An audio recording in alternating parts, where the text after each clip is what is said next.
छत्रपुर उपकंठ आईआरईएल और Gopalpur port company गुड़िकर स्थानीय शिक्षित युवक युवती मानक अग्राधिकार भित्तिरे नियुक्ति दाबी नहीं अगस्ट 28 रु धारणा दि जाइथिला किंतु सेमानकर दाबी केही न सुनिबारु आज डुहुल छक निकट रास्तारोक करिसेंति आंदोलनकारी जहाँफल बहु गाड़ी अटकी रही। आंदोलनकारी कहवा मुताबक सेमाने आज को 5 वर्ष है यह दाबी कर आसुथिले भी एही दुई कंपानी सेमानक दाबी को अणदेखा करने सह केवल प्रतिश्रुति दे आसुथिला।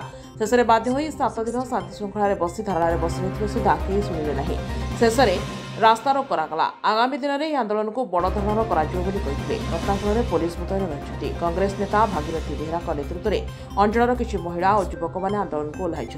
देखो गोपालपुर पोर्ट और आईआरई ये अंचल माटी पानी पवन को व्यवहार कर कारखाना चलुची किंतु दुर्भाग्यर विषय ये अंचल युवती युवती को अणदेखा करा जाउची। बाहर जिला एवं बाहर राज्य आनिक ये चाकरी दि जाउची किंतु अंचल युवक युवती को कौन निजुक्ति ना।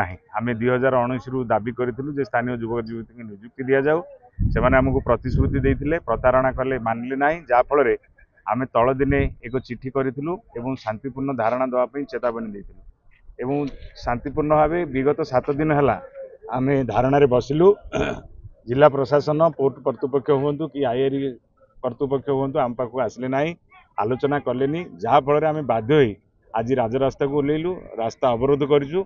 जदि आमर दाबी न शुणती ताहले आगामी दिन में आम जातीय राजपथ बंद करूँ और गोपालपुर पोर्ट और आईआरई उभय गेट बंद कर।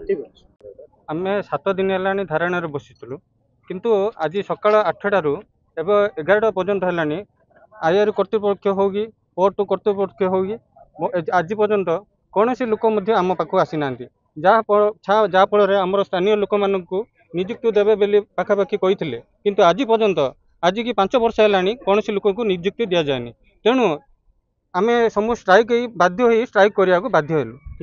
मो कहवार उद्देश्य हूँ आज वर्तमान आज की 7 दिन है आम बसीचु कौन से पदक्षेप नहीं ना। आगामी दिन में आम राजपथ अवरोध करूँ एवं पोर्ट आईआरई घेराव करूँ।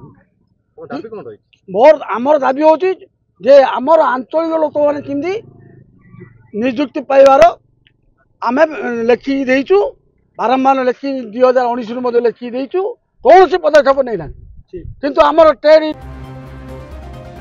छत्रपुर सरसमल का रिपोर्ट IOI न्यूज।